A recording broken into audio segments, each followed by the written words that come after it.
Hello everyone welcome to my another mini blog. आज एठाइले जाबले ओलाइছো माने गये आसु बारो कत गय आसु इतिया जे नकौ চাই থাকক ভিডিওটো।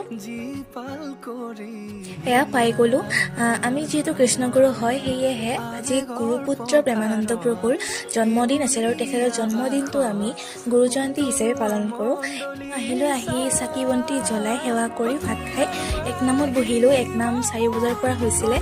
এই কাৰ্যক্ৰমটো ৰাতিপুৱা 6 বজাৰ পৰা গধূলি 6 বজালৈ হয় আৰু 6 বজাত বন্তি প্ৰজ্বলন কৰা হয়। আমিও বন্তি প্ৰজ্বলন কৰিলো, আটাইয়ে সকলোৱে কৰিলো, কৰি পেলাই সেৱা জনাই আহিলো। ৰাতিপুৱাখিনি দেখুৱাব নহ'ল বাবে মানে কি মোৰ কলেজ আছিলে সেইবাবে দেখুৱাব নহ'ল আৰু আহিবও নহ'ল। এতিয়া সকলোৱে বন্তি প্ৰজ্বলন কৰি পেলাই একেলগে প্ৰসাদ লৈ ঘৰলৈ আহিলো। খুব ভাগৰি জগৰি আছো যিহেতু খোজকাঢ়ি আহিছো। সেয়েহে আজিলৈ ইমানেই। ভিডিঅ'ৰ সৈতে আপোনালোকক লগ পোৱাৰ আশাৰে আজিলৈ বাই বাই।